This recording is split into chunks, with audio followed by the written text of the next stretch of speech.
I think people continue to believe in the Church of Jesus Christ of Latter-day Saints, who's called the Mormon Church, despite contradictory evidence due to strong social bonds, emotional investment, and confirmation bias, the sense of community, the family, and it kind of goes on.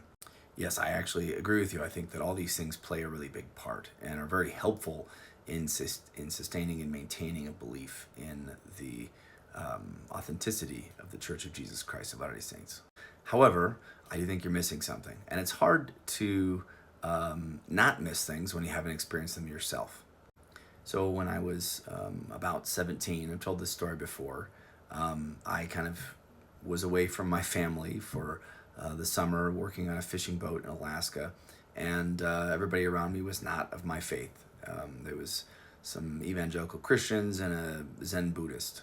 And I had some discussions that caused the Zen Buddhist mostly was kind of pointing out that I didn't question what I believed, and that it wasn't, it was sort of, I was just sort of believing it for the reasons you were saying. I just, it was the social thing and the family and whatnot, and I hadn't really ever questioned it. I sort of accepted it all as true.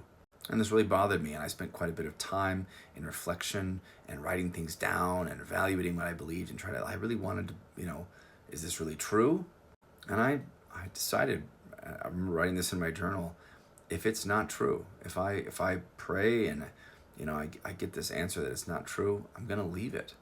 And that was a really scary thing for me because it was like my family and my loved ones and everybody, they were all part of this religion. Everybody would be devastated if I left. It'd be this, all these things you talk about here, the social bonds, the emotional investment, all these kinds of things.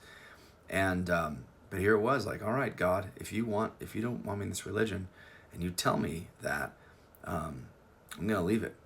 And this was really scary, evaluating everything I believe like this. Trying to see is there really logical reasons behind what I'm believing? Is there enough evidence to really believe this stuff? So I went out by myself, a little boat called a skiff, and there's nobody else around. And I knelt down on the aluminum deck of this boat, and I offered a very, very sincere prayer to God. And I asked God if this was true, if this was real. And I felt that God truly knew my heart, that he knew that if he told me it wasn't real, that I would really leave. I would go and do whatever was true and right. And what I experienced at this time, I'm not going to share the details here. It's too sacred for me to share in this setting, but I'll say that it was such a powerful, incredible, overwhelming, confirmatory experience that it made it essentially impossible for me to deny it.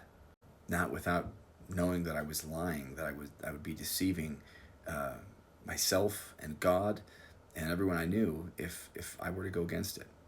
It wasn't just, I felt lots of good emotions, and sometimes people will say that the elevation emotion is the Spirit of God. Or this is what Mormons think is the Spirit of God, is just feeling really good and happy and, the best you've ever felt. And this was not what this experience was. It was much more than that. So I'd ask you to be careful about making assumptions about what I've experienced, and not just me, but other members of the church. Many of us have had very, very profound spiritual experiences, much more than these pseudo-spirituality, these elevation emotions. And it's not just like more intense elevation emotion. It's a completely different experience entirely, the kind of experiences that you read about in the scriptures, things that we're not able to share. Lots of people have these experiences, lots of them, a lot more than you'd think. The kind of things that are talked about in the scriptures still occur today. And this is the reason why a lot of people stay in the Church of Jesus Christ of Latter-day Saints. And quite frankly, if every scientist and every historian and every archaeologist and every other religious person in the world came to me and told me that the Church of Jesus Christ of Latter-day Saints was not true, that God was not involved in it, I wouldn't really care. I don't believe these things because scientists told me it was accurate, or because historians told me it was accurate, or archaeologists told me it was consistent. That's not why I believe it. I believe it because of God, because of experiences that I've had. And I'm very much not alone. The only real way that I have out of this now is for me to doubt reality as it seems to be. For me to say, well, maybe this is psychosis, delusion, some sort of strange mental experience that I can't explain, and that reality is not the way that it seems to be.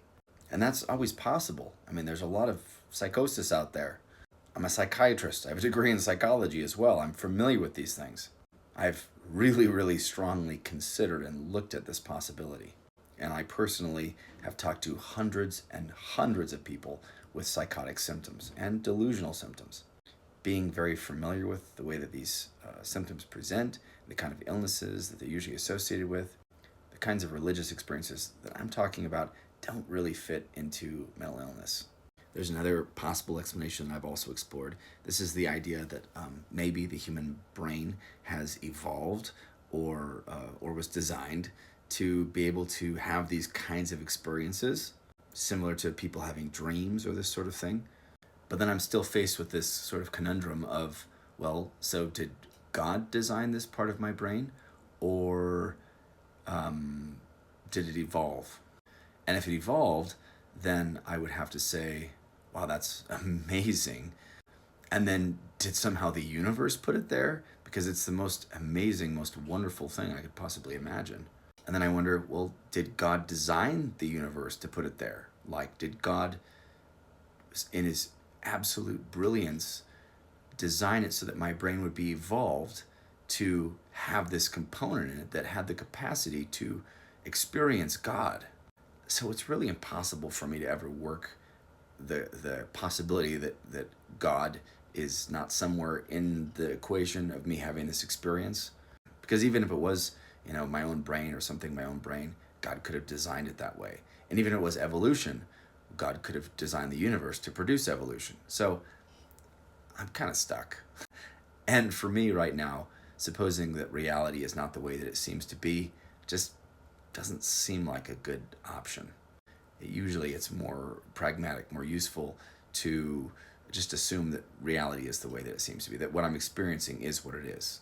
And I can assume, well, the phone that I'm holding in my hand right now is not really a phone, it's a rock, and I'm hallucinating. And just getting down that rabbit hole just isn't very useful. For all intents and purposes, the experience that I had was with God. That's what it seemed to be. That's what reality presents itself to me as. And for me to say, well, maybe I was just having some sort of psychotic thing, just doesn't really fit any mental illness, and it just doesn't, it's not really very useful. Anyway, I hope this makes sense. Not everybody has the experience that I'm talking about, but enough people have it that people that haven't had it believe in the testimonies and the witnesses of the people that do have it. And so that also plays into this thing you're talking about, as a community and that sort of thing. I would say if there are not people that had these kinds of experiences, that the church would probably fall apart. Even with all the good community and family and emotional investment and social bonds and things like that. People would just, slowly slip away from religiosity and spirituality. Maybe they'd still hang out, but they'd lose that component. At least that's my thought. Anyway, I don't know that I'm right. I mean, I don't know there's any way for anyone to possibly know that they're right. And I'm open to the possibility that I'm wrong. And I've evaluated that a lot. I still do. But for right now, it seems most useful for me to just assume that things are the way they seem to be. And for me, the way that things seem to be is that God has a hand in the Church of Jesus Christ of Latter-day Saints. Right? Contradictory evidence and this sort of... The contradictory evidence is not stronger than the evidence that I have. And what appears to be contradictory evidence often has explanations that work quite well and still fit the big picture. And if it didn't, that'd be a different matter entirely.